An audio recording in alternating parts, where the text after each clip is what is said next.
Meesken giet door de reis van Henk Kroes en Kees de Pater van Vogelbescherming Nederland naar Afrika. Om te zien wat de Frieske trekvogels daar alle keer mooi maatje. Liekers in Friesland binnen ook daar groepen meesken actief op het met van de vogelbescherming. Meesken binnen meesken. En tussen haren vleerne uusvogels, hinne en wer. Als een verbinding tussen 12 raden dat eltsen niet in bezieket wat van het leven te maatje.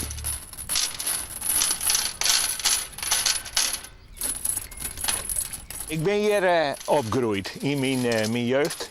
We kwamen van de kappel in een huizen daar. En ik heb hier een fantastische jeugd gehad. Toen wij hier kwamen, via deze plaats alleen goed wetter te bereiken. En bij het winter stier alles in de omkreten hier onder water. Het was één grote watervlakte. En het was ook één groot natuurgebied. Het was alle gebouwgras. De boeren kwamen 1 keer per jaar hier om te menen en het tilde op van de vogels. Jorden daar is dat heel wat oors. De waterstaan is nu onder gegaan, het is inschedden en de blauwgazen zijn verdwenen, maar ook de vogels zijn verdwenen. Nou, zat ik het kent heb, zat ik het jongen heb, de natuur wat ik in die graatvol wie, maar de vogels, dat verdwijnt en dat krijg ik nooit weer.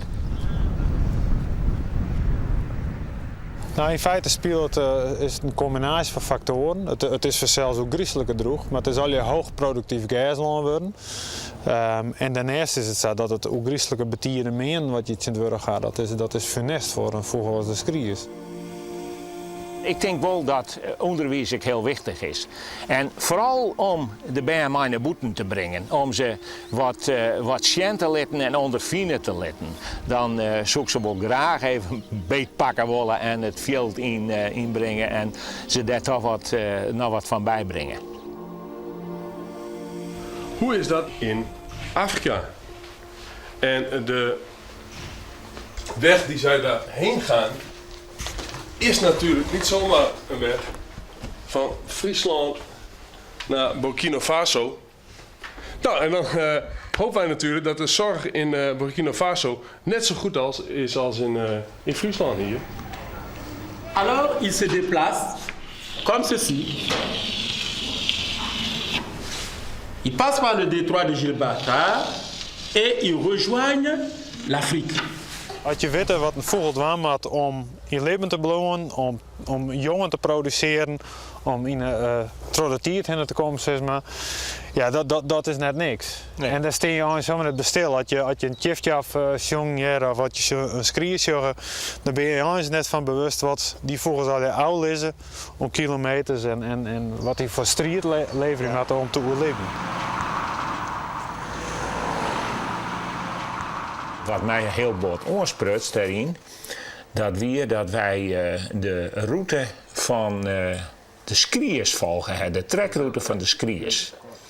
En nou, daar wil je wel heel bot mee confronteerd als je West-Afrika, met name door de Sahara fietsen, dat hele eind altijd maar zo'n geen wetter te vinden, dat die vogels er ik alle keren weer langs moeten. Dan kom je er op die manier achter dat die vogel, en met name die trekvogels, dat die net alleen nog maar van ons binnen, maar dat die kreklieken vollen van Afrika binnen.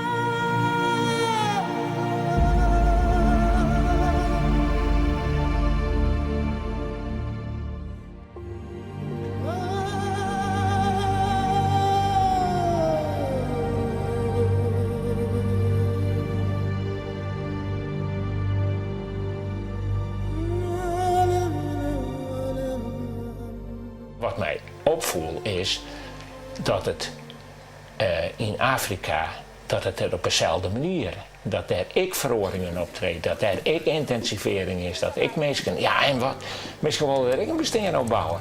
En dus giert het ik ten koste van. En dat merk je heel goed. Kees, het verhaal gaat dat ze in Afrika ook vogels vangen voor de consumptie. Weet jij hoe dat hier gaat? Nou, dat is natuurlijk zo. Er worden vogels gevangen voor consumptie. Maar dat is lang niet zoveel als vaak wel gedacht wordt. En het is ook voor veel vogels niet het grootste probleem.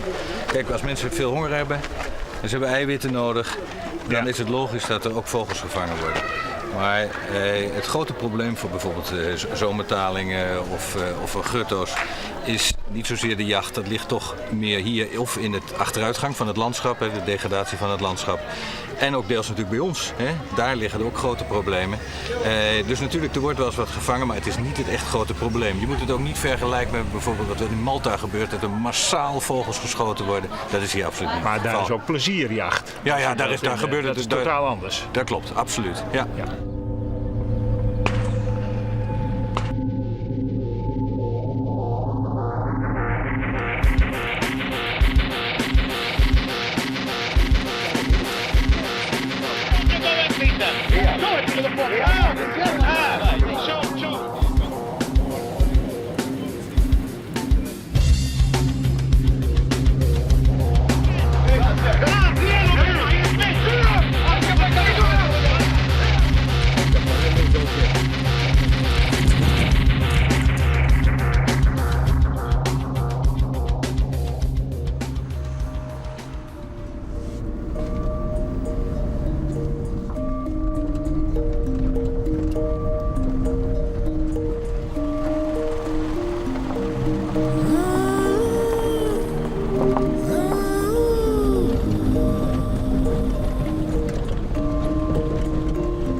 We staan hier in een landschap waar je nog heel veel oorspronkelijke bomen ziet. Veel meer als dat we net zagen. Net waren we in een vlakte wat helemaal gekapt was. Hier staan nog oorspronkelijke bomen. En die oorspronkelijke bomen worden ook door de plaatselijke bevolking gebruikt. Dit is eigenlijk de manier waarop er veel meer van een landschap behouden blijft met veel biodiversiteit. Die ook heel goed is voor allerlei kleinere vogels die uit Europa komen. En natuurlijk voor de vogels uit Afrika zelf. Het is op lang niet alle plekken is het zoals hier. Heel veel plekken, daar is het juist heel erg verarmd. Zijn de bomen gekapt, worden er te veel jonge bomen door de geiten opgegeten. En dan verlies je ook dit eigenlijk hele mooie landschap met grote bomen. Als een landschap heel erg gedegradeerd is, je zorgt dat er weer bomen terugkomen. Je geeft de tijd daarvoor en je werkt goed samen met lokale mensen. Dan is er veel te herstellen.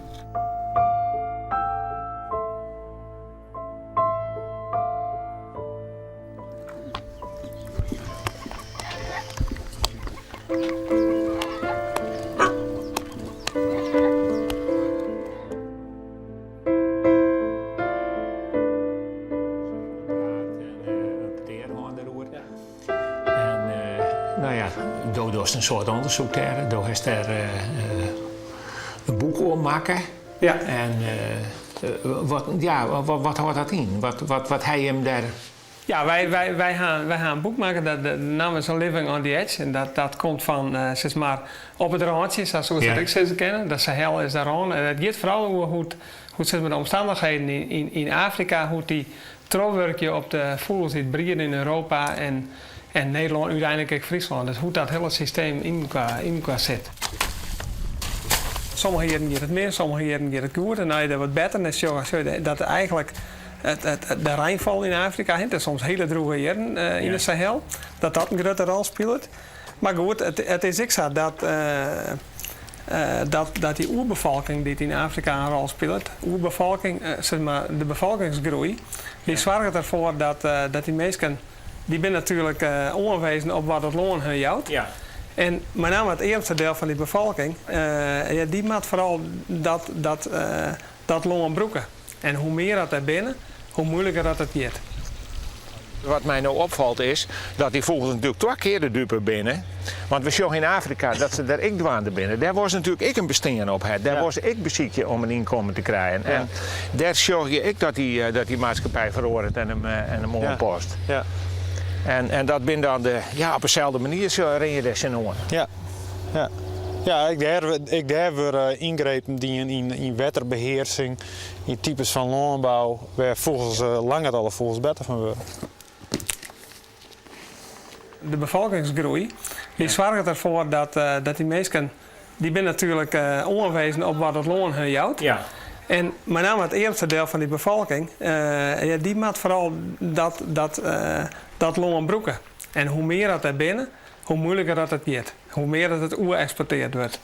Je ziet een mooie grafiek in, hoe die enorme toename van die bevolking is, met name van het Sahelgebied. Hè? Ja, je ziet in feite dat van 1950 tot 2030 dat die bevolking, Safir is er zelfs net, maar die bevolking enorm groeit. En met name het eerste deel van die bevolking die is afhankelijk van visserij, van het wijzen van vee. Die broeken zeg maar om hun eten te zien, broeken ze houtskool. Dus we de BM kapt. En ja, als je BM kapt, kan er geen restricties meer in zitten. En dus met andere woorden, dat eerste deel van die bevolking, dat broekt dat heel bot. En tegelijkertijd hebben ze eigenlijk geen alternatief. Dus ze zitten zeg maar, wat ze dan wel nemen, zoals vicieuze cirkel, waar ze net uitkomen kennen. Nou, dat is eigenlijk het grootste probleem was er in de Sahel's inkomst. En dat werkt vanzelfs trouw op hoe het uw vogels daar de winter erop brengen. En ik hun vogels, want die vogels zijn het grootste pad van het hier ik in Afrika.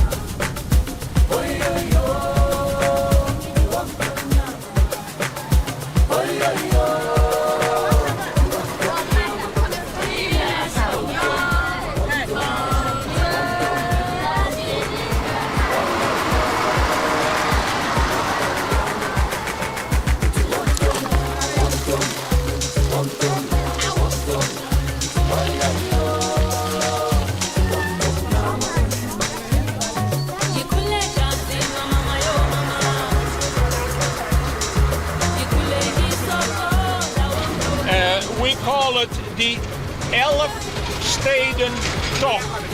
11 Cities Tour. Nou, in feite werd het al wat er speelt is wetter.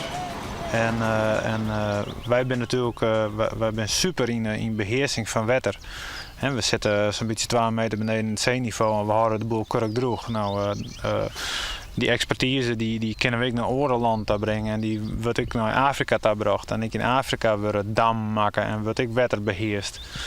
Dus wij suggereren ook redelijk negatief effect op uw wetterbeleid.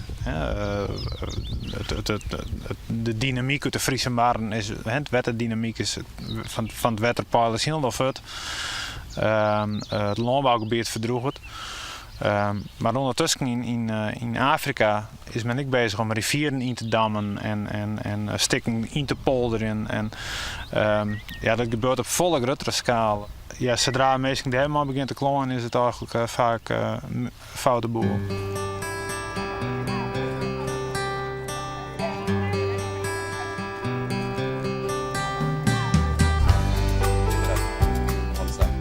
Maintenant. Ok. Alors, vous tenez les jumelles avec les 2 mains. Pour ceux qui ont des cordes, la corde doit être au cou. On m'a fait pour un Irlande pour protéger les oiseaux. We have reserves where birds are safe. We have laws which say that you don't shoot birds. The same as you do here. It's explaining people what kind of a birds there are and why you have to protect them. Dus wat hadden we? Hadden ze net van, kan de zwarte stern hier nestelen? Dan heeft hij eigenlijk deze plant, het krabbenscheer, heeft hij nodig.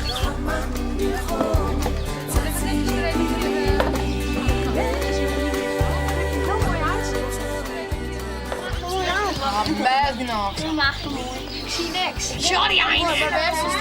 Ja, mag. Dat is allemaal best. Jongens, doe mee.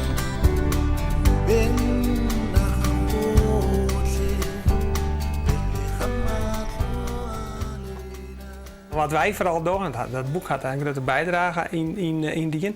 Wij proberen kennis te leveren zodat ze zelfs daar een aanwaging in mee kennen. Maar wij bijvoorbeeld meer water vasthouden bovenin het riviergedeelte om elektriciteit te genereren. Maar dat had wel gevolgen van wat er benedenstrooms gebeurt met zijn oerstremingsgebied. En dat had gevolgen voor de visserij en ik direct voor de vogels. Dus in feite is, zeg maar, het natuurbescherming is hier direct linked aan ontwikkelingssamenwerking, gearworking, ontwikkeling. Ja. En dat keuzes is erin maken, die gaan beide kanten uit. En ja, uiteindelijk maken wij de keuzes net. Maar we kunnen wel helpen met kennis daarover, zodat de keuzes die ze maken in ieder geval goed online binnen.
In Nederland hebben we natuurlijk Vogelbescherming Nederland, die zich inzet voor de vogels. Dat is iets wat we internationaal doen, maar dat doen we niet zomaar internationaal. We doen dat in een verband van BirdLife International. BirdLife International is eigenlijk een verzameling van allerlei organisaties die zich bezighouden met vogel- en natuurbescherming. Naturama in Burkina Faso is één van die organisaties. We hebben een speciale band met Burkina Faso omdat wij hen speciaal steunen. Daarnaast heb je in Nederland natuurlijk ook nog heel veel andere natuurorganisaties. Zo heb je bijvoorbeeld het Frieske G, maar ook in andere provincies heb je andere landschappen. Het Overijssels landschap, het Utrechts landschap, etc. Dat zijn vooral organisaties die net als natuurmonumenten reservaten, terreinen beheren. Vogelbescherming die zet zich meer in de breedte voor alle vogels in Nederland en vogels internationaal in.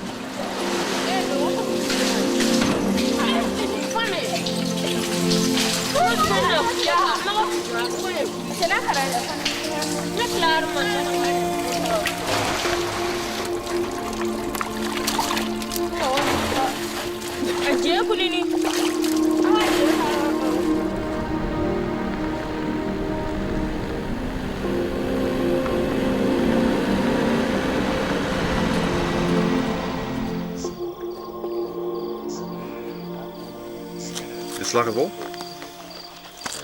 Ja, wat lieds. Ik ben benieuwd hoe we hier... Nou ja, deze bootje is wel varen hier.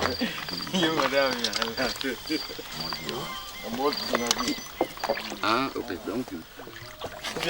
Voilà. Non, toi tu recules. Une. Toi tu pars ici. Voilà, là-bas. Non, il n'y a pas de problème.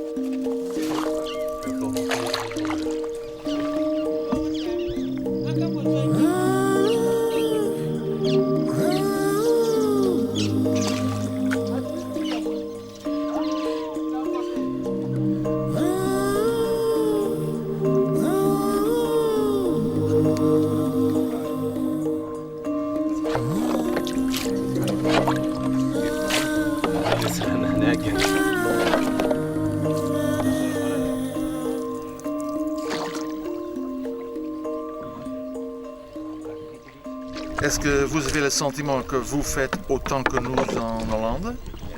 Oui, on le fait. Parce qu'à chaque mois, on fait l'inventaire des oiseaux pour savoir les oiseaux menacés. Et le nombre d'oiseaux qu'on a eu le mois passé et le mois suivant, on espère avoir de plus. Mais on voit que de temps en temps, on voit que le nombre, ça diminue de temps en temps. En wat merken wij er in Friesland van dat het hier goed gaat met de vogels? Nou, als ze meer kans hebben hier om genoeg fretten krijgen hier, dan komen ze ook in goede conditie weer bij ons waarom.